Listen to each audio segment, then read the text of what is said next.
देखिए अपन विमाओं के अंदर 9 विमाएं जान चुके थे, जिसमें से सबसे महत्वपूर्ण मैंने कहा था बल की विमा आपको कंठस्थ याद रहनी चाहिए।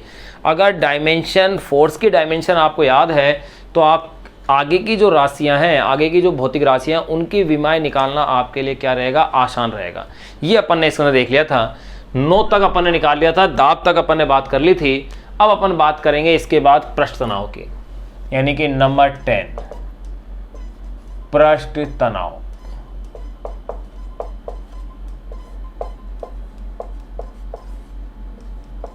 Surface tension. देखिए वही पॉइंट अपन को फॉलो करने हैं जो अपन करते आए थे। नंबर ए पर अपन ये फॉलो करेंगे कि भाई उसका फॉर्मूला क्या है, नंबर बी पर फिर अपन उसकी विमा निकालेंगे, नंबर सी पर मात्रक और नंबर डी पर उनमें संबंध। तो देखिए नंबर ए पॉइंट सूत्र होता क्या है, ये आपको याद रहना चाहिए कि पृष्ठ तनाव इज इक्वल टू होता है बल बटे लंबाई, यानी एकांक लंबाई पर लगने वाला बल। ध्यान रखना पृष्ठ तनाव की जो विमा होगी वही विमा होगी स्प्रिंग नियतांक की। वही विमा अपन किसकी लिखेंगे, स्प्रिंग नियतांक की। यानी कि यूं कह सकते हैं पृष्ठ तनाव वे स्प्रिंग नियतांक दोनों की विमाएं क्या होती है, समान होती है। स्प्रिंग नियतांक होता है बल बटे विस्थापन और पृष्ठ तनाव होता है बल बटे लंबाई, यानी एकांक लंबाई पर लगने वाला बल। तो देखिए अब नंबर बी अपन देखेंगे इसकी विमा।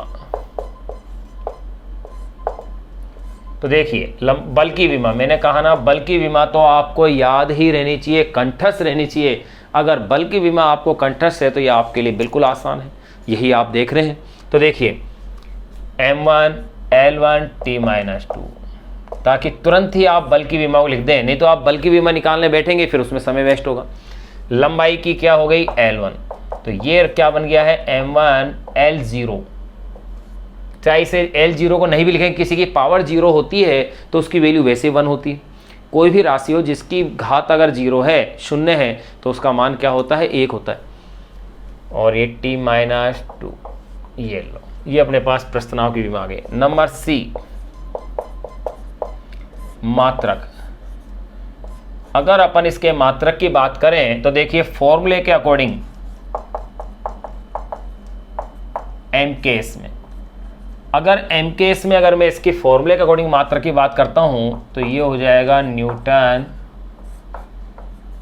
प्रति मीटर, जबकि दाब का क्या था, मीटर प्रति मीटर, ये सॉरी न्यूटन प्रति मीटर स्क्वायर आ रहा था, यहां आ रहा है न्यूटन प्रति मीटर। फिर लेंगे आप इसे CGS में, न्यूटन के स्थान पर क्या आ जाएगा, डाइन, और मीटर के स्थान पर आ जाएगा सेंटीमीटर। अब इसके बाद नंबर डी पॉइंट आप लेंगे इसमें संबंध। संबंध में देखिएगा अब मुझे संबंध निकालना है, जैसे कि 1 डाइन प्रति सेंटीमीटर, इसको मुझे चेंज करना है किसमें, न्यूटन प्रति मीटर में। तो 1 डाइन का मतलब हो गया है 10 की घात -5 न्यूटन। देखो ये चीज़ कितनी काम आ रही है आपके, अगर आपने सीख लिया ये तो यहाँ बार बार अपने पास काम आ रही है। और 1 सेंटीमीटर का मतलब 10 की घात -2 मीटर। अब इसे आप सोल्व कर लीजिए तो ये हो गया है 10⁻³ न्यूटन प्रति मीटर। तो ये लो, ये आपके पास रिलेशन आ गया है 1 डाइन पर centimetre is equal to 10⁻³ newton प्रति मीटर, या 1/1000 न्यूटन प्रति मीटर।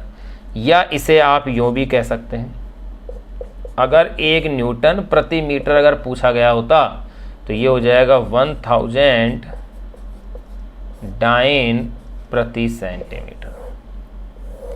ऐसे भी लिख सकते हैं, 1000 कह दें या 10⁻³ कह दें, प्लस में बात एक ही है।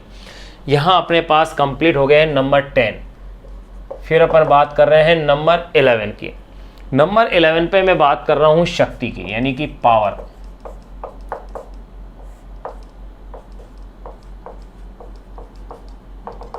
तो देखो शक्ति या पावर है क्या, इकाई समय में किए गए कार्य या कार्य करने की दर को ही अपन क्या कहते हैं, शक्ति कहते हैं। यानी शक्ति बराबर हो गया है कार्य बटा समय। तो देखिए नंबर ए पॉइंट, पहले अपन बात करेंगे इसके सूत्र की। तो देखो शक्ति, आप गौर करना इसके अंदर आपको भौतिक राशियों के फॉर्मूले भी याद करने के लिए मिल रहे हैं, जानने के लिए मिल रहे हैं। वैसे अपन इनको एक एक चैप्टर में एक एक टॉपिक को अपन अलग से डिस्कस करेंगे डिटेल से, लेकिन यहाँ आपको ये फॉर्मूले जानने के लिए और मिल रहे हैं। शक्ति होता है कार्य बटा समय, या आप कह सकते हैं ऊर्जा बटे समय। फिर नंबर बी आप ज्ञात करेंगे इसमें उसकी विमा। तो देखिए कार्य, वही बात जो मैं आपको बार बार बता रहा हूं, अब आपको कार्य की विमा पता होनी चाहिए।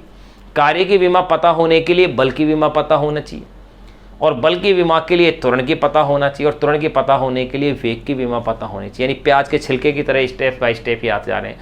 लेकिन मैंने आपको एक इजी मेथड बता दिया कि आप तो केवल बल की विमा याद रखें। बल की विमा थी m1 L1 T-2, तो कार्य की क्या थी, बल इंटू विस्थापन, यानी m1 L2 T-2। तो यहाँ अपने पास अब ये विमा जो बन जाएगी वो बनेगी, कार्य की विमा लिखी जाएगी m1 L2 T-2, और समय की होती है T1। तो देखो ये विमा आपके पास हो गई है m1 L2 T-3। ये मेरे पास विमा किसकी आ गई है, शक्ति के।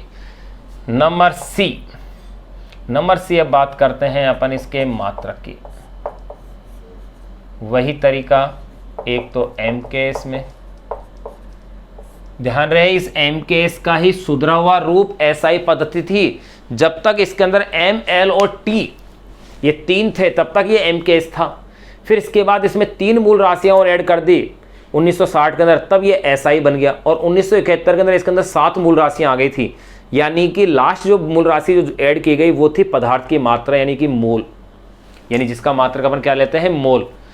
अब देखिए MKS में क्या बनेगा, कार्य का तो क्या था, जूल मात्रक, और समय का क्या हो गया है, सेकंड। तो जूल प्रति सेकंड, इसे ही वाट भी कहते हैं। फिर अपन कह दें भाई CGS में, तो देखो भाई CGS के अंदर क्या हो जाएगा, जूल की जगह क्या लिखा जाएगा, अर्ग, और ये सेकेंड। संबंध भी आप लिख सकते हैं। वैसे मैं आपको बता दूं, शक्ति का मात्रक वैसे अपन लिखते हैं वाट, यानी कि इस जूल प्रति सेकंड को ही कहा जाता है वाट कहा जाता है। एक मात्रक और लेते हैं हॉर्स पावर, यानी अश्व शक्ति। 1 हॉर्स पावर या 1 अश्व शक्ति बराबर होते हैं 746 वाट। ये चीज़ें अपन डिस्कस करेंगे जब इनसे संबंधित टॉपिक पढ़ेंगे। जैसे कि अध्याय नंबर 6 है कार्य ऊर्जा शक्ति वाला, वहाँ इस शक्ति को पूरा अपन विस्तार से पढ़ेंगे। यहाँ केवल एज ए फॉर्मूला यूज करके केवल अपन उसकी विमा को ही निकालने का प्रयास कर रहे हैं। तो देखिए संबंध क्या होगा, 1 अर्ग प्रति सेकंड, 1 अर्ग में 10⁻⁻7 जूल प्रति सेकंड था, और इसी को आपने वाट भी कह दिया था। चलो इसको ऐसे भी लिख सकते हैं आप, 1 जूल प्रति सेकंड बराबर 10⁻7 अर्ग प्रति सेकंड। ये लो, ऐसे भी इसे कहा जा सकता है। तो यहाँ अपन ने 11 राशियाँ जान ली हैं।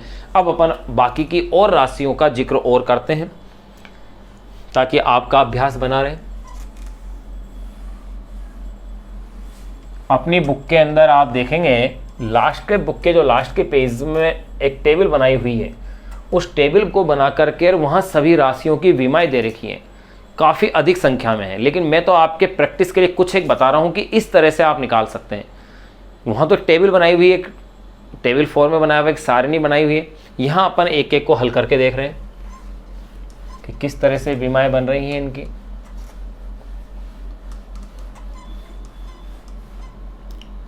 तो अपन शक्ति तक इसमें पहुंच चुके हैं, यानी नंबर 11 अपन ने कंप्लीट कर लिए हैं।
देखिए नंबर 11 तक अपन कर चुके थे, नंबर 12 पे अपन अब बात कर रहे हैं। सेम पैटर्न अपन फॉलो इसके अंदर कर रहे हैं। नंबर 12 अपन ले रहे हैं अब इसके अंदर कोण, यानी कि एंगल। देखो भाई ध्यान रखना, कोण, विकृति,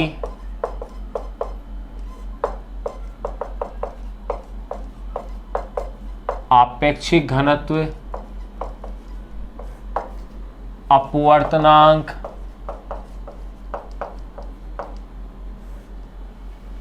ये सभी राशियां क्या हैं, विमाहीन होती हैं।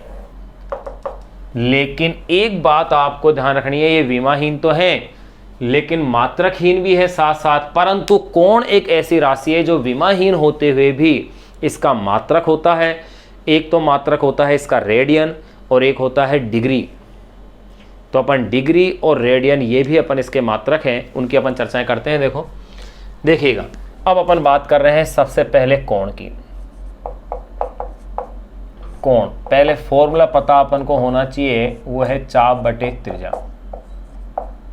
ध्यान रहे ये चारों राशियां कैसी हैं, अपने पास विमाहीन हैं, यानी इनकी कोई विमा नहीं है, जीरो है। मैं इसमें से केवल कोण की निकाल के बता रहा हूं। फॉर्मूले में आपको सबको बता दूं कि कोण का है चाप बटे त्रिज्या, विकृति का है लंबाई में परिवर्तन बटे प्रारंभिक लंबाई, आपेक्षिक घनत्व का मतलब होता है पदार्थ का घनत्व बटे में 4 डिग्री सेल्सियस पर जल का घनत्व, अपवर्तनांक निर्वात में प्रकाश का वेग बटे में माध्यम में प्रकाश वेग, यानी समान राशियों का ये तीनों क्या आ रहे हैं, अनुपात आ रहे हैं।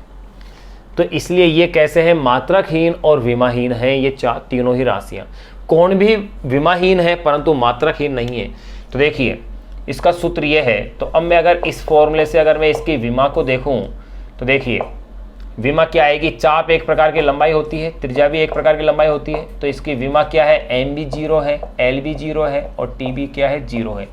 यानी कि ये राशि कैसी है भाई, विमाहीन। परंतु यहां ये विशेष ध्यान आपको देने का है कि इसका मात्रक अवश्य होता है। ये विमाहीन तो जरूर है राशि लेकिन मात्रकहीन राशि ये नहीं है।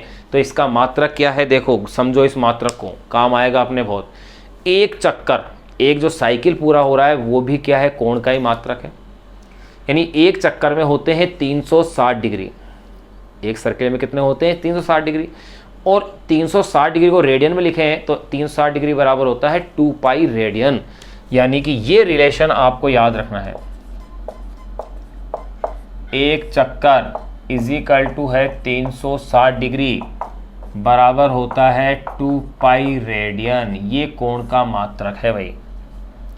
यहाँ विमा के बाद मैं लिख देता हूँ इसके मात्रक के बारे में, ये लो। ये आपको याद रखना है जो कि आगे के चैप्टरों में आपके लिए बहुत ही यूजफुल रिलेशन है ये, कि एक चक्कर बराबर 360 डिग्री बराबर 2 पाई रेडियन। आगे के जो चैप्टर अपन सोल्व करेंगे, पढ़ेंगे, उनके लिए बहुत ही महत्वपूर्ण चीज़ है। तो यहाँ अपन ने नंबर 12 तक अपन ने देख लिया है। नंबर 13 पे अगर अपन अब बात करें तो देखो भाई एक बात ध्यान रखना, जैसे मैंने बल की विमा लिखी थी, अगर कहीं आ जाए तनाव, केवल तनाव शब्द का मतलब भी एक प्रकार का क्या है, बल है। लेकिन पृष्ठ तनाव वो होता है एकांक लंबाई पर बल। तो पृष्ठ तनाव अलग है और तनाव अलग है। तनाव तो क्या है, केवल बल है एक प्रकार का। तो यानी कि जो तनाव की विमा पूछी जाएगी कहीं, तो वहां वास्तव में किसकी विमा पूछी जा रही है, बल की ही विमा पूछी जा रही है। देखिए नंबर कोण की अपन विमा निकाल चुके हैं, फिर अब अपन बात करेंगे कोणीय वेग की। नंबर 13 पे कोणीय वेग, सीधा ही लिख देते हैं अब तो इसे भाई, कोणीय वेग। मैं यहां लिख देता हूं कोणीय वेग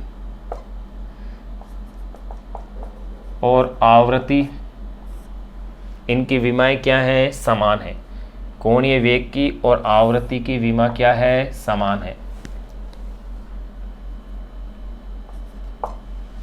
तो देखो मैं इसमें किसी भी एक को निकाल लूं।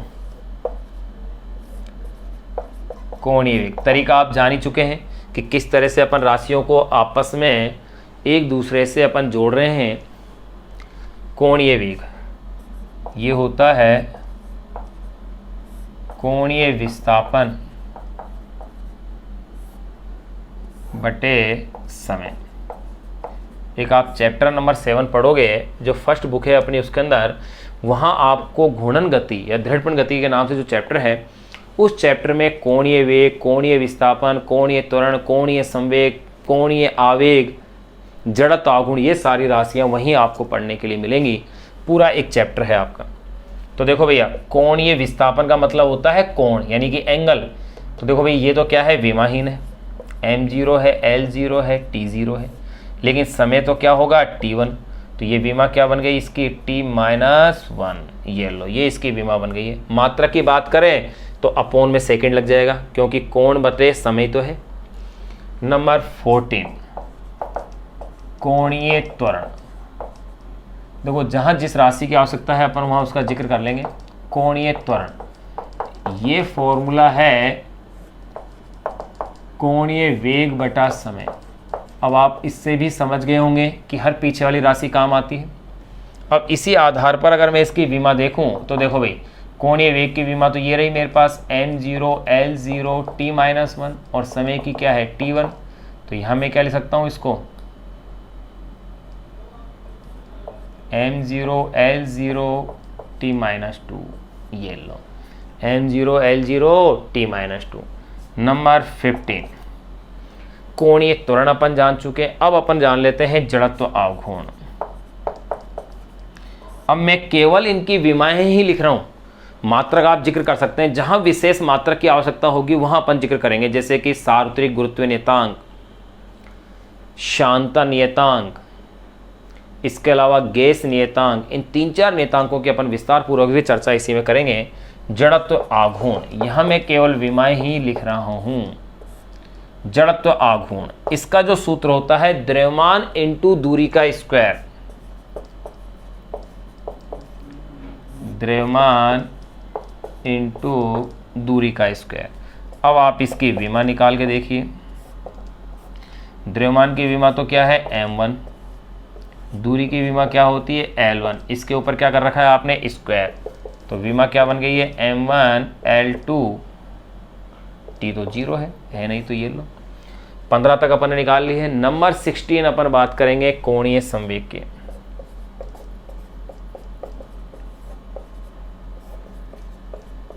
ध्यान रहे भैया, कोणीय संवेग और एक आता है प्लांक नियतांक।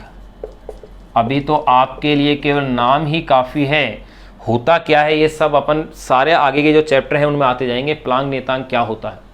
लेकिन यहां मैं इतना सा आपको बता रहा हूं कि कोणीय संवेग और प्लांक नियतांक की विमा क्या होती है, समान होती है। तो यहां मैं पहले केवल जिक्र कर रहा हूं कोणीय संवेग का। कोणीय संवेग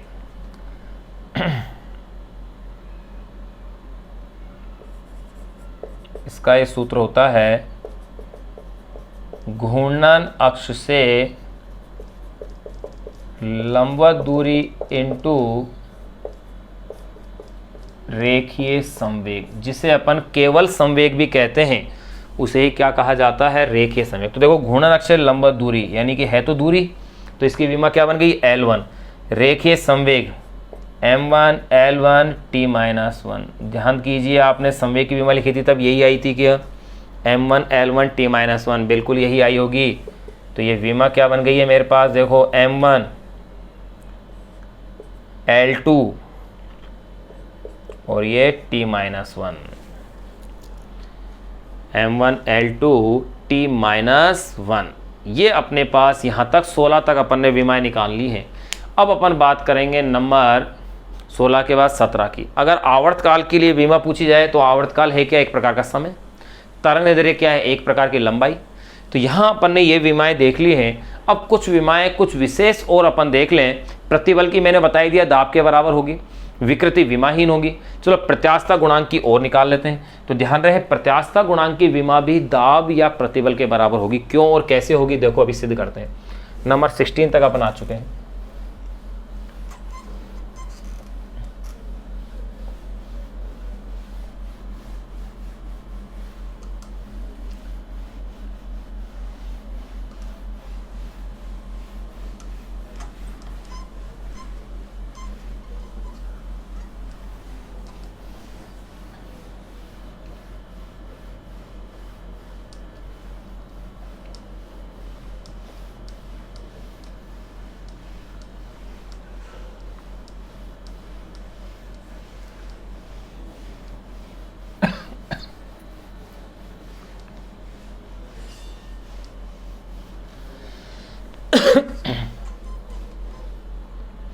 देखिए नंबर 16 तक अपन सोल्व कर चुके हैं।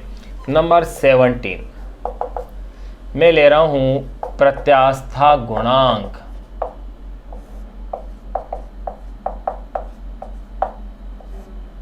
आप पूरा एक चैप्टर पढ़ेंगे भाई प्रत्यास्था गुणांक का, जिसमें प्रत्यास्था गुणांक के प्रकार होंगे, यंग प्रत्यास्था गुणांक, अपरूपण प्रत्यास्था गुणांक, ठीक है ना, आयतन प्रत्यास्था, ये अपन पूरा एक चैप्टर ही पढ़ना है। यहाँ तो केवल अपन एक सिंपल सा फॉर्मूला लिख रहे हैं कि प्रत्यास्था गुणांक इज इक्वल टू प्रतिबल बटे विकृति।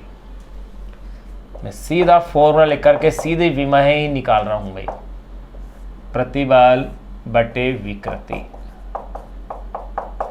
अब देखिएगा प्रतिबल की विमा मैंने क्या कहा था, बल के तुल्य होती है, दाब के तुल्य होती है मैंने कहा था। प्रतिबल की विमा किसके तुल्य बताई मैंने, दाब के तुल्य बताई, यानी कि m1। जैसे बल की विमा तो क्या थी, m1 L1 T-2, और यहाँ हो जाएगी L-1, यानी इसकी जो विमा बनती है m1 L-1 T-2। ये थी प्रतिबल की m1 L-1 T-2, और विकृति विमाहीन थी m0 L0 T0। तो ये विमा किसके बराबर, वही दाब के इक्वल हो गई m1 L-1 T-2। तो ध्यान रहे कि प्रतिबल की विमा, प्रत्यास्था गुणांक की विमा और दाब की विमा, तीनों विमाएं क्या हैं, एग्जैक्टली इक्वल है। नंबर 18, जब अपन प्रत्यास्था गुणांक विकृति ज्ञात कर चुके हैं, अगर कहीं आपके पास किसी राशि में प्रवणता शब्द आ जाता है, गौर करना कैसा शब्द आ जाए, प्रवणता। तो प्रवणता का मतलब होता है दूरी के साथ परिवर्तन, यानी ग्रेडियंट। जैसे वेग प्रवणता वेग बटा दूरी, ताप प्रवणता ताप बटा दूरी, दाब प्रवणता यानी दाब बटा दूरी, विभव प्रवणता यानी विभव बटा दूरी। यानी दूरी के साथ किसी राशि में जो परिवर्तन आता है उसी को कहा जाता है प्रवणता, दूरी के साथ परिवर्तन आने को। तो जैसे मैं अगर निकालूं नंबर 18 पे वेग प्रवणता, तो इसे सिंपल लिखा जा सकता है वेग बटा दूरी। अब देखो वेग की विमा तो आपको पता है ये L1 T-1, और दूरी की क्या है L1, यानी कि क्या बन गई इसकी विमा, T-1 बन गई, नहीं बन गई। अर्थात वेग प्रवणता की विमा आवृत्ति की विमा के तुल्य होती है। अर्थात आवृत्ति कोणीय वेग, आवृत्ति कोणीय वेग और वेग प्रवणता तीनों की विमाएं समान है, और वो विमा कितनी है, T-1। नंबर 19, अगर कहा जाए दाब प्रवणता, तो देखिए दाब प्रवणता वही तरीका, दूरी दाब बटा दूरी आएगी, दाब प्रवणता। इसका मतलब है दाब बटा दूरी। अब देखिएगा दाब की विमा पता है आपको m1 L-1 T-2, दूरी की क्या है L1। तो देखो ये विमा आपकी बन गई है क्या, m1 L-2 T-2। यहाँ पर ने निकाल ली है विमा।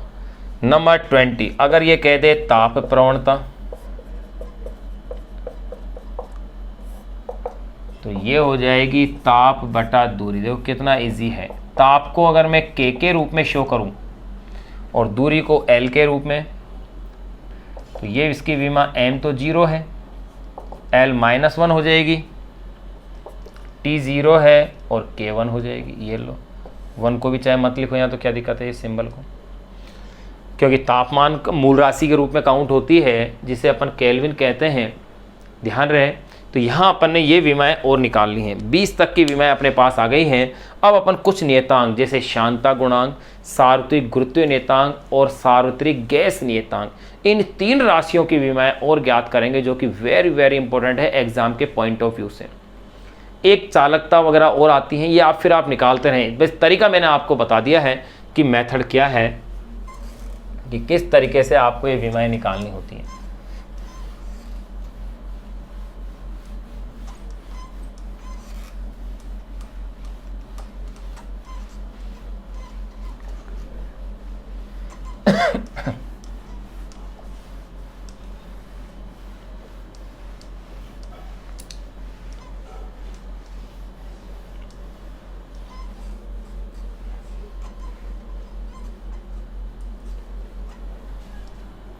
देखिएगा भाई, अपन 19 20 तक हो गए थे शायद, अगर 20 हो गया तो 21 लिख देंगे अपन इसे, जो भी है सीक्वेंस आप अपने नंबर से लिख लेना भाई। 21, अगर मैंने यहाँ 19 कर दिया है तो आप इसे 20 कर लीजिए भाई। यहाँ हो गया था मेरे पास 16 पर कोणीय संवेग, 16 17, ये हो गया 20 ताप प्रवणता ना, तो ये 21 हो गई सही। अब देखिएगा नंबर जो 21 पे अगर मैं देख रहा हूँ राशि, तो वो राशि है शांता गुणांक। वो है क्या और कैसे है उसको आप समझिएगा। शांता गुणांक,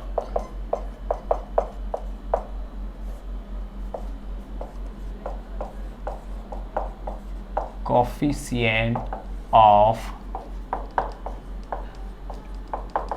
विस्कोसिटी, इसे रिप्रेजेंट करते हैं ईटा से।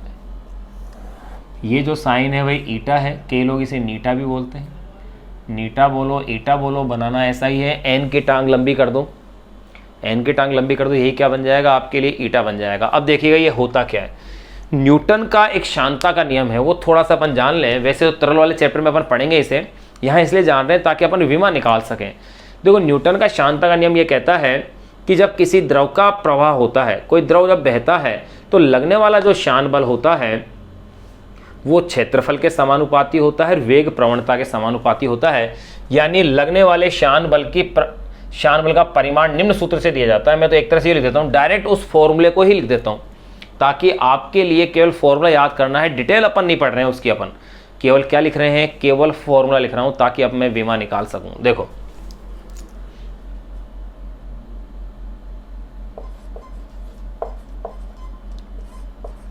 न्यूटन के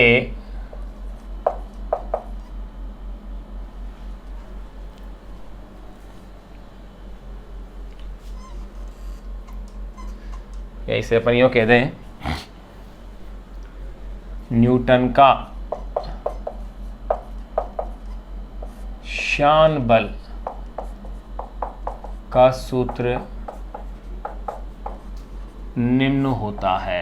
ये लो बस, मैं इसको डायरेक्ट यूज कर रहा हूं, एफ फिर उसका मॉडुलस, मॉडुलस है उसका परिमाण, अर्थात उसमें दिशा काउंट नहीं कर रहा हूं। ये होता है ईटा ए डीवी अपॉन में dx.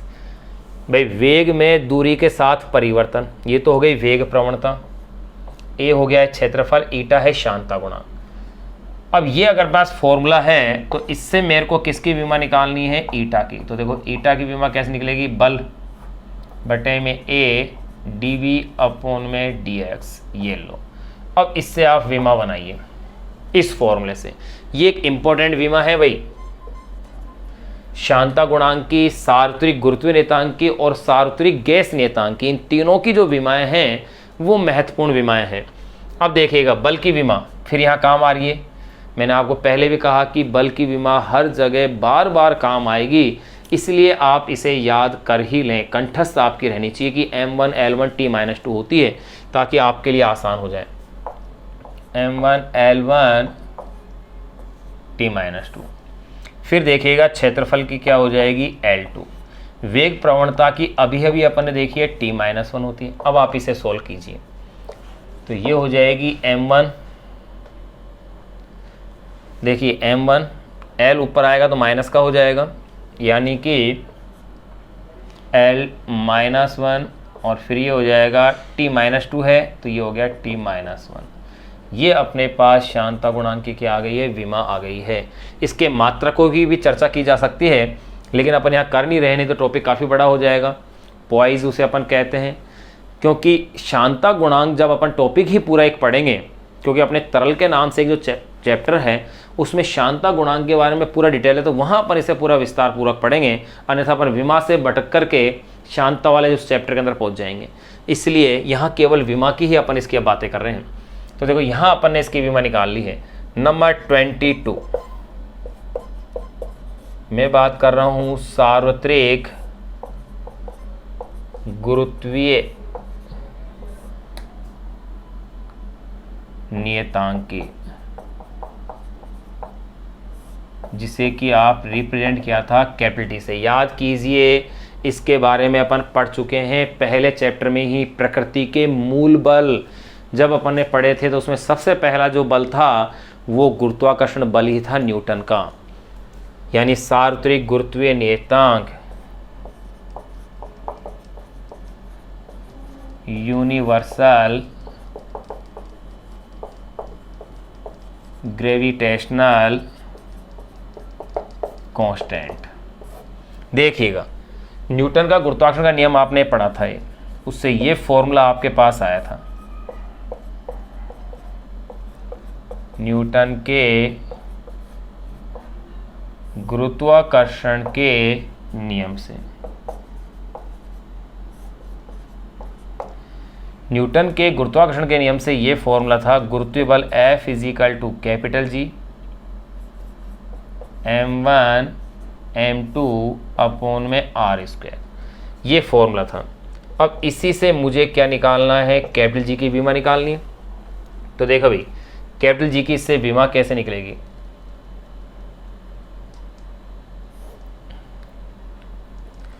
Capital G is equal to क्या हो जाएगा, एफ आर स्क्वायर अपॉन में m1 m2, F R square upon में m1 m2। अब देखो यहाँ इससे की विमा बनाते हैं, यहाँ फिर से किसका यूज़ हो रहा है, बल का। आप देखें अधिकांश विमाएं जो अपन इंपॉर्टेंट महत्वपूर्ण विमाएं जो ज्ञात करेंगे, उन सभी विमाओं के अंदर किसका उपयोग हो रहा है, बल का। ध्यान रहे, मैं यहाँ पर विद्युत और चुंबक वाली बात राशियों की चर्चाएं नहीं कर रहा हूँ, उनकी बातें नहीं कर रहा हूँ, अन्यथा नहीं तो ये टॉपिक बहुत बड़ा अपना हो सकता है, वो आपको 12वीं में पढ़ने हैं। लेकिन विमाएं कैसे ज्ञात की जाती है ये आपको यहीं सीखना है, जो आप सीख चुके होंगे अब तक तो, क्योंकि अपने काफ़ी सारे एग्जाम्पल ले लिए। नंबर 22 पे अपन चल रहे हैं। तो देखिए F क्या है, बल। तो बल की विमा तो हो गई है m1, बल की विमा क्या लेते हैं, m1 L1 t-2। फिर लंबाई की विमा क्या होती है, L1, लेकिन इसके ऊपर स्क्वायर बैठा हुआ है। अब देखिएगा भाई, द्रव्यमान की m1 तो एक तो ये रही, एक द्रव्यमान ये रहा, तो इसकी भी क्या है, m1 है। अब इसे आपको सोल्व कर लेना है बस। यहाँ आपके पास कैपिटल G की विमा आ जाएगी, यानी कि यूनिवर्सल ग्रेविटेशनल कांस्टेंट की डायमेंशन जो है आपके पास क्या आएगी, वो देखिए। एक m1 से m1 तो कैंसिल हुआ, ये एक m1 बचा तो ऊपर आके माइनस का हो जाएगा, तो ये हो गया है m-1। फिर अपन बात करते हैं L की। यहाँ L का स्क्वायर है भाई, क्योंकि ऊपर होल स्क्वायर बैठा हुआ है, देखो ब्रैकेट के ऊपर स्क्वायर, तो ये L2 हो गया और L1 ये रहा, तो ये m-1 L3 हो गया। फिर आ जाओ T पर, t-2। आप गौर कीजिए, ये अपने पास जो विमा आई है सार्वत्रिक गुरुत्व नियतांक की, यहाँ आप देखेंगे 1 2 3, यहाँ देखेंगे 1 1 1। ये थोड़ी सी इनकी विमाओं की खासियत थी जो अपन ने यहाँ निकाल ली है नंबर 21 और नंबर 22 पे। एक और अपन निकालेंगे, वो है यूनिवर्सल गैस कांस्टेंट। कौन सा, यूनिवर्सल गैस कांस्टेंट या सार्वत्रिक गैसीय नियतांक, उसकी विमा और अपन ज्ञात करेंगे। फिर उसके बाद अपन विमीय समीकरणों के उपयोगों पर अपन आ जाएंगे। फिर उसके उपयोग होने के पश्चात ये चैप्टर आपका कंप्लीट हो जाएगा।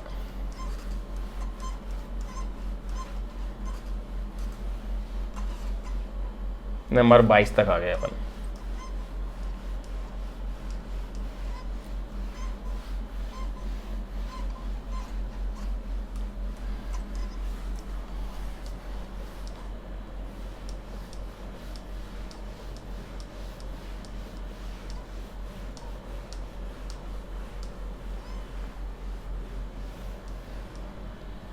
नंबर 22 के बाद अपन बात कर रहे हैं नंबर 23 की, और नंबर 23 पे अपन पढ़ रहे हैं यूनिवर्सल गैस कांस्टेंट यानी सार्वत्रिक गैस नियतांक। वो है क्या, देखो नंबर 23। बस अपन यहीं तक इसे जान लेंगे विमाओं को। इसी तरीके से आप और सभी विमाओं को ज्ञात करते रहना। मैंने एक एग्जाम्पल के रूप में 23 तक की विमाएं आपको निकाल के बता दी है। बस फॉर्मूला आपको याद रहना चाहिए, विमाएं निकालना आपके लिए क्या रहेगा, आसान रहेगा।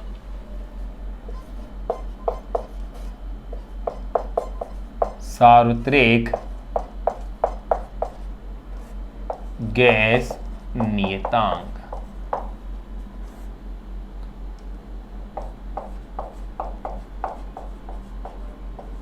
Universal gas constant. इसे रिप्रेजेंट करते हैं कैपिटल आर से। देखिए यहां मैंने क्या कहा है, डायरेक्ट फॉर्मूला ही अपन यूज ले रहे हैं। आदर्श गैस समीकरण की अगर मैं बात करूं तो देखो वो ये होती है, आदर्श गैस समीकरण से। ध्यान रहे आदर्श गैस समीकरण अपन तो फिजिक्स में तो लास्ट के चैप्टर में पढ़ेंगे, लेकिन केमिस्ट्री में आप शुरू में पढ़ लेंगे प्रॉपर्टीज ऑफ मैटर, पदार्थ के जो गुण है, इस नाम से एक चैप्टर है केमिस्ट्री में, वहां आप इस आदर्श गैस समीकरण को पढ़ोगे। यानी आदर्श गैस समीकरण आपके केमिस्ट्री और फिजिक्स दोनों का ही हिस्सा है। आदर्श गैस समीकरण होती है PV = nRT, ये समीकरण है। यहां पर P तो होता है दाब, V होता है आयतन, N होता है मोल, यानी कि द्रव्यमान बटे अणुभार, गैस के मोल होते हैं। यहां कई बार क्या होता है, यहां एक मोल के लिए दिया हुआ होता है, तब ये PV = समीकरण क्या बन जाती है, RT। और यहां पर R सार्वत्रिक गैस नियतांक है और कैपिटल T है यहां पर तापमान।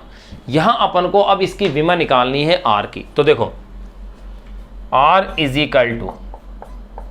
PV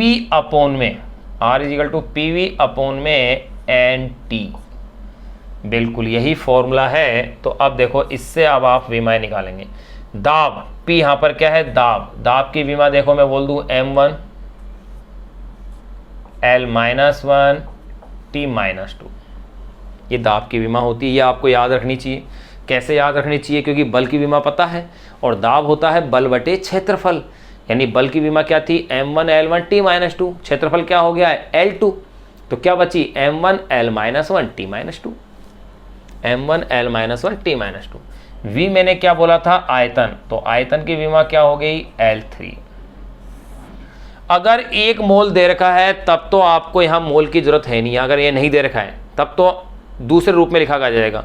लेकिन अगर मोल दे रखा है तो मोल तो कैसी है भाई, मूल राशि है, तो इसकी विमा क्या बन गई, मोल। और टेम्परेचर की विमा को मैं किससे रिप्रेजेंट कर रहा हूं, K से। तो देखिए R की विमा क्या बन गई है मेरे पास, M1 L3 है, L माइनस का है, यानी कि क्या बन गई, ये L2 हो गई। कितनी हो गई, M1 L-1, ये L3, तो ये हो गई L2। फिर मैं बात करता हूँ T की, तो ये है T-2, फिर है K-1 हो जाएगा क्योंकि ऊपर आएगा, और इसे लिख दिया जाएगा मोल इनवर्स। ये R की विमा लिखी जाती है। कहीं कहीं ये विमा, इस विमा के अंदर मैंने क्या कहा, मोल को शामिल नहीं किया हुआ होता है, यानी ये विमा लिखी होती है M1 L2 T-2 K-1, वो भी गलत नहीं है, वो इसी का एक रूप है। इसी का एक रूप कैसे है, अगर एक मोल के लिए बात कर रहे हैं, यानी समीकरण में n की वैल्यू नहीं दे रखी है, एक है वो, उसको शो नहीं किया है, तो PV = RT से, तो यहाँ ये इतनी विमा बन जाती है। यहाँ देखो मैंने राशियों की विमाएं निकालना आपको बता दिया है। यहाँ किस तरह से, अगर आपको फॉर्मूला पता है, इनके मात्रक आपस में बदलना भी मैंने सिखा दिया है। अब अपन विमीय जो समीकरण है उसके उपयोगों की अपन क्या करेंगे, चर्चाएं करेंगे। फिर उसके बाद ये चैप्टर विमीय समीकरणों का उपयोग पूरे होने के पश्चात ये चैप्टर आपका क्या होगा, एंड हो जाएगा। फिर नए चैप्टर की अपन इसमें शुरुआत करेंगे।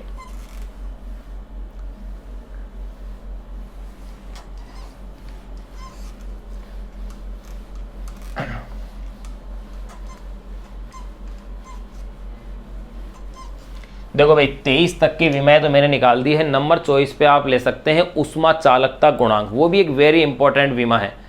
इस तरह से आप प्लांक नियतांक, उष्मा चालकता गुणांक, प्लांक नियतांक तो मैंने कहा कोणीय संवेग के बराबर होगी विमा।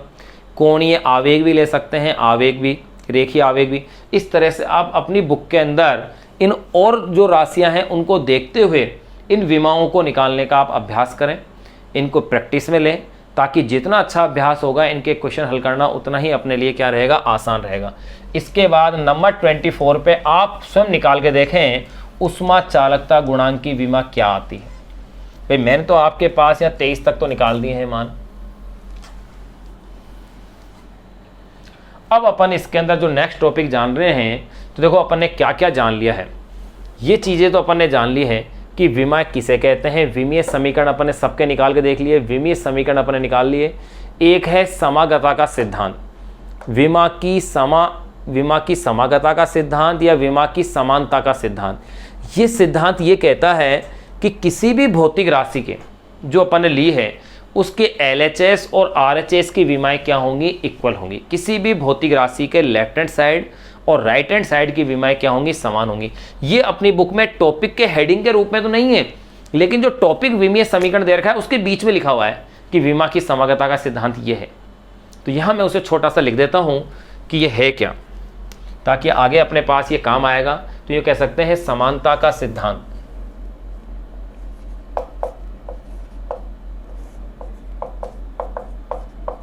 विमा की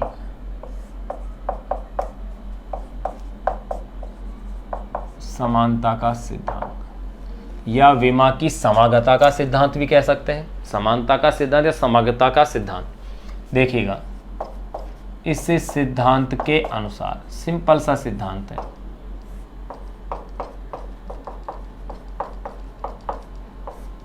क्या कहता है, जैसे मैंने बल की विमा लिखी है या बल कोई फॉर्मूला है F = ma, तो ये सिद्धांत ये कहता है कि जो F की विमा है वो M और A की विमा है, यानी M और A यानी द्रव्यमान और त्वरण की जो विमा है, द्रव्यमान त्वरण की विमा मिलकर के किसकी विमा बन रही है, F की, यानी बराबर होंगी।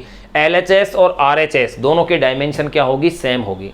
तो देखो विमा की समागता का सिद्धांत या विमा की समानता का सिद्धांत, इस सिद्धांत के अनुसार क्या है, किसी भौतिक राशि के लिए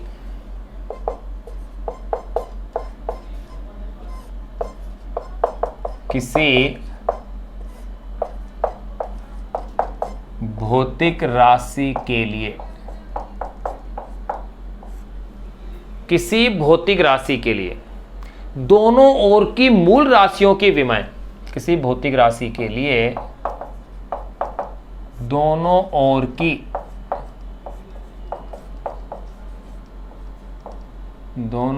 की मूल राशियों, किसी भौतिक राशि के लिए दोनों ओर की मूल राशियों की विमाएं समान होनी चाहिए। दोनों ओर की मूल राशियों की विमाएं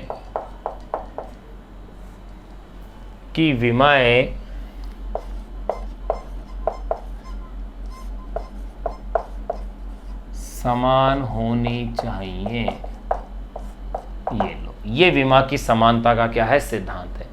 अब अपन इसके अंदर जानेंगे, जो अपनी बुक की जो हेडिंग है वो क्या कह रही है, विमीय विश्लेषण और इसके अनुप्रयोग, ये अपन जानेंगे। विमीय विश्लेषण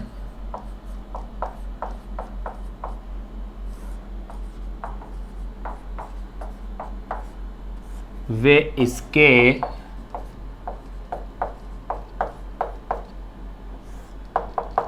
अनुप्रयोग।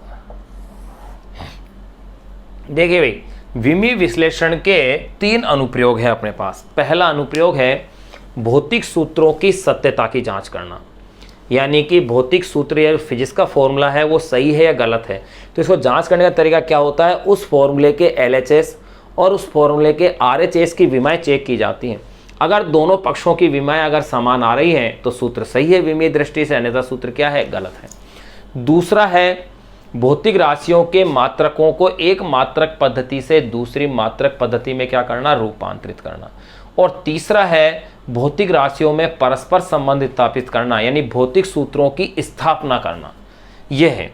तो देखिए विमीय विश्लेषण व इसके अनुप्रयोग, तो इसके क्या क्या हैं, 3 अनुप्रयोग हैं। नंबर 1 पहला लिख रहा हूं, समीकरणों की विमीय संगति की जांच करना।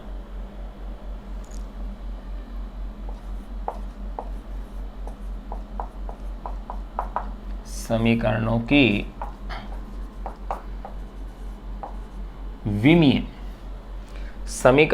विमीय संगति की जांच करना।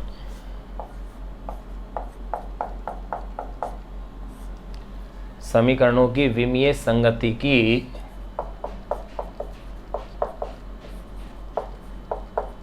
जांच करना, या यूं कह सकते हैं भौतिक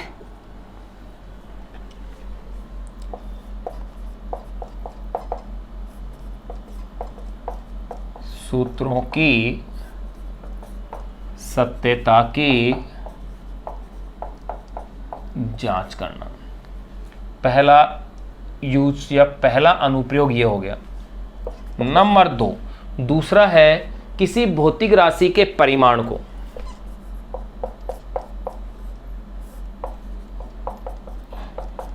किसी भौतिक राशि के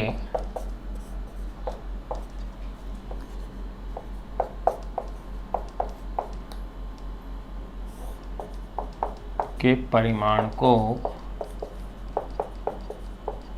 एक मात्रक पद्धति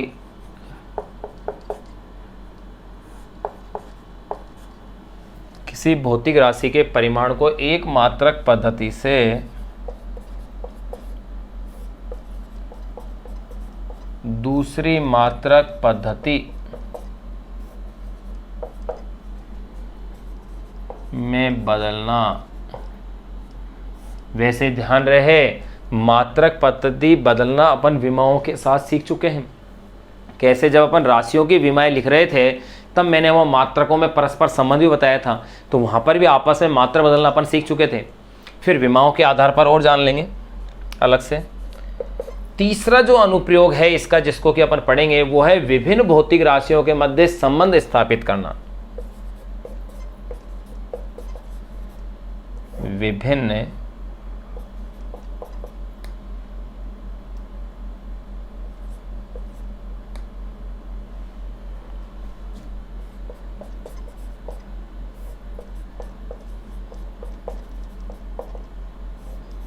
भौतिक राशियों के मध्य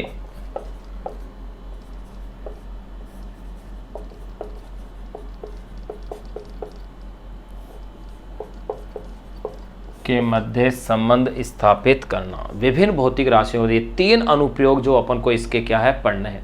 संबंध स्थापित करना अर्थात यूं कह सकते हैं अपन भौतिक सूत्रों की स्थापना करना।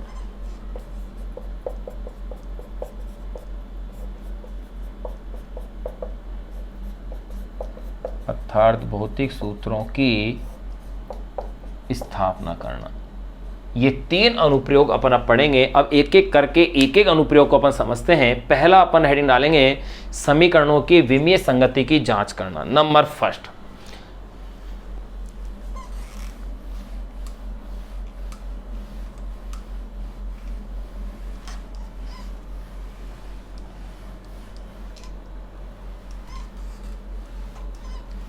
तो देखो, विमीय विश्लेषण के अनुप्रयोग में पहला अपन जान रहे हैं समीकरणों की विमीय संगति की जांच करना।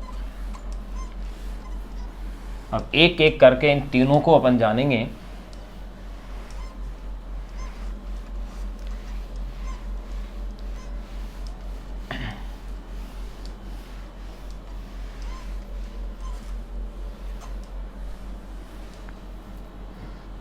देखिए,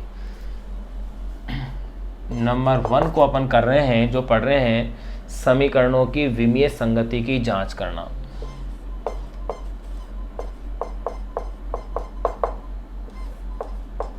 समीकरणों की विमीय संगति की जांच करना।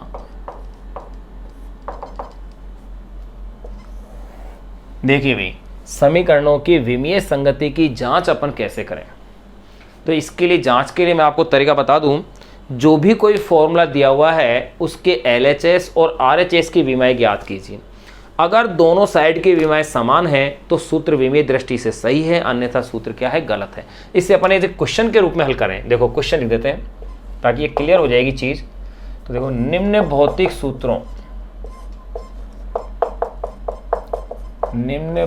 सूत्रों की सत्यता की जांच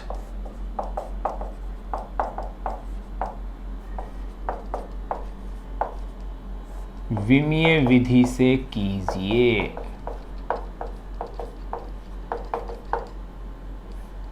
निम्न भौतिक सूत्रों की सत्यता की जांच विमीय विधि से कीजिए। देखो कौन कौन से हैं। नंबर 1, पहला तो जो अपनी बुक में एग्जाम्पल दे रखा है उसे ले लेता हूं। ये अपनी बुक का एग्जाम्पल है, 12 mv² = mgh। जहां m तो है भाई कण का क्या है, द्रव्यमान। देखो यहां सवाल में दिए हुए हैं, क्यों? क्योंकि आपको पता थोड़ी है फॉर्मूला काय का है। m द्रव्यमान है, v है वेग, h है ऊंचाई और g है यहां पर गुरुत्वीय त्वरण। g यहां पर क्या है, गुरुत्वीय त्वरण। अब देखिएगा, एक तो यह है अपने पास क्वेश्चन, एक और मैं लिख देता हूं, t is equal to 2 pi root of l upon में g, जहां t तो है आवर्तकाल, l है सरल लोलक की क्या है, लंबाई, और स्मॉल g को मैं ले लेता हूं गुरुत्वीय त्वरण। ये लीजिए, अब इनको मैं सोल्व करता हूं एक एक करके, इन दोनों ही क्वेश्चनों को सोल्व करता हूं। देखो सॉल्यूशन करते हैं। नंबर ए, मेरे पास फॉर्मूला ये है, half mv square is equal to mgh। पहले मैं इसके LHS की विमा लिखता हूं। देखो लेफ्ट हैंड साइड की विमा, तो गौर कीजिए 1/2 आंकिक संख्या है और आंकिक संख्याओं की कभी विमा नहीं होती है। आंकिक संख्या 1 2 3 4, इनकी कभी कोई शुद्ध जो संख्याएं हैं उनकी कभी कोई विमा नहीं होती है। m क्या है, द्रव्यमान, द्रव्यमान की विमा क्या है, m1 है। वेग की विमा क्या होती है, L1 t-1, लेकिन इसके ऊपर क्या लगा हुआ है, ये स्क्वायर, तो ये विमा क्या बन गई ये बताइएगा, m1 L2 t-2। ये आ गई इक्वेशन नंबर 1। फिर मैं देखूंगा RHS की विमा, यानी कि राइट हैंड साइड की विमा। राइट हैंड साइड की विमा में देखो m तो क्या है, द्रव्यमान, द्रव्यमान की विमा क्या है, m1, g क्या है, गुरुत्वीय त्वरण। अब कोई सा भी त्वरण हो भाई, है तो त्वरण ये, और त्वरण की विमा क्या होती है, L1 t-2। ऊंचाई, h क्या है, हाइट यानी ऊंचाई, ऊंचाई एक प्रकार की क्या होती है, लंबाई तो होती है, यानी कि इसकी विमा क्या होगी, दूरी के रूप में ली जाएगी, अर्थात L1 हो गई। तो देखिएगा ये क्या बन गई है, m1, L1 क्या बन गया है, L2 और t-2। गौर कीजिए समीकरण नंबर 1 और समीकरण नंबर 2, LHS की विमा और RHS की विमा समान है, यानी दिया गया भौतिक सूत्र विमीय दृष्टि से क्या है, सत्य है, ये अपन कह सकते हैं। तो देखो समीकरण 1 व समीकरण 2 से स्पष्ट है कि LHS की विमा यानी कि लेफ्ट हैंड साइड की विमा is equal to right hand side की विमा।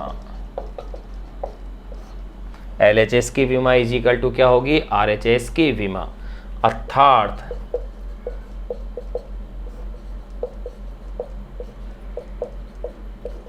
दिया गया भौतिक सूत्र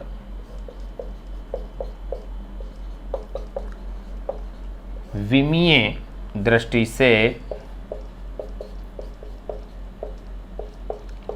सत्य है। ये लो, ये पहला क्वेश्चन तो अपन ने सोल्व कर दिया, जो कि अपनी बुक के एग्जाम्पल के तौर पर था। अब दूसरे की भी अपन बारी करते हैं, दूसरे क्वेश्चन को भी सोल्व करते हैं। ठीक इसी प्रकार से अपन को उसे हल करना है। अपन और भी बहुत सारे एग्जाम्पल लेकर इसे सोल्व कर सकते हैं, लेकिन 2 ही क्वेश्चन से काफ़ी है कि आपकी चीज़ क्या हो, क्लियर हो जाए।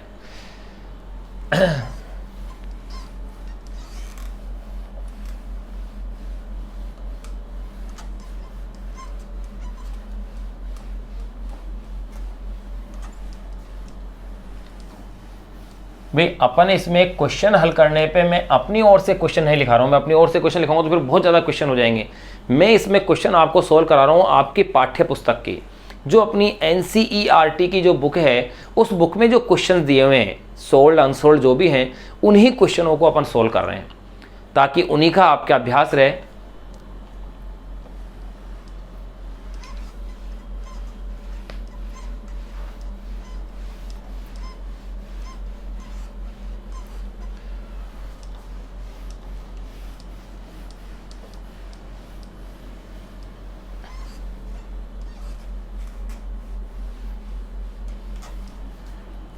देखिएगा सेकंड जो था इसके अंदर नंबर बी, वो था t इजिकल टू 2π√L/g। अब इसके LHS की विमा निकालेंगे, फिर अपन इसके RHS की विमा निकालेंगे, दोनों की विमाएं चेक करेंगे। अगर दोनों समान है तो सूत्र विमीय दृष्टि से क्या है, सही है या वैध है। तो देखो LHS की विमा यानी कि लेफ्ट हैंड साइड की विमा इजिकल टू क्या होगी भाई, टी की विमा। अब टी यानी क्या है यहाँ पर, आवर्तकाल, और आवर्तकाल समय होता है तो इसकी विमा क्या होती है, T1। ये लो इक्वेशन नंबर 1 आ गई। फिर इसके बाद अपन लेंगे RHS की विमा इजिकल टू 2π√L/g की विमा, यही तो होगा। अब यहां पर देखो 2π, ये तो एक शुद्ध संख्या है इसलिए 2π की तो कोई विमा होगी नहीं, लेकिन √LG की जरूर विमा होगी। तो देखिएगा L की विमा क्या है, L1। गुरुत्व त्वरण की विमा क्या होगी, L1t-2, और इसके ऊपर क्या लगा दीजिए, रूट, क्योंकि 2π की तो कोई विमा होगी नहीं। रूट के अंदर क्या है, L है, और G क्या है, गुरुत्व त्वरण। यहाँ त्वरण की विमा अपन पढ़ चुके हैं, L1t-2 होती है। अगर ऐसा है तो फिर आगे देखिए, ये रह गया है रूट के अंदर 1/t-2, क्योंकि L1 से L1 तो कैंसिल आउट हो गया। t-2 को आप ऊपर लाइए तो रूट ऑफ ये हो जाएगा T2, रूट लेंगे तो ये क्या रह गया है, T1। तो आप गौर कीजिए LHS और RHS दोनों की विमा क्या आ रही है, समान आ रही हैं। तो आप लिख सकते हैं फिर से, समीकरण 1 व समीकरण 2 से स्पष्ट है कि LHS की विमा इजिकल टू RHS की विमा। अगर दोनों विमाएं समान आ रही हैं तो इसका मतलब सूत्र क्या है, सही है, क्योंकि विमा की समानता का सिद्धांत या विमा की समागता का सिद्धांत यही कहता है कि दोनों ही पक्षों की विमाएं क्या होनी चाहिए, सेम होनी चाहिए। तो देखो यही अपन कह रहे हैं, अर्थात दिया गया भौतिक सूत्र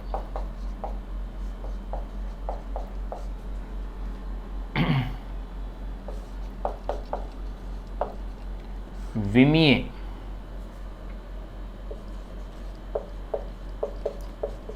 दृष्टि से वैध है, यानी कि वैलिड है। ये लो, यहां अपन ने पहला अनुप्रयोग इसका जान लिया है, समझ लिया है। अब अपन इसके दूसरे अनुप्रयोग की बात करेंगे कि भौतिक राशियों के मात्रकों को एक मात्रक पद्धति से दूसरी मात्रक पद्धति में बदलना। इसके लिए एक छोटा सा एक फॉर्मूला बनाएंगे, फिर उस फॉर्मूले से अपन क्वेश्चनों को हल करके अपनी बुक के अपन देखेंगे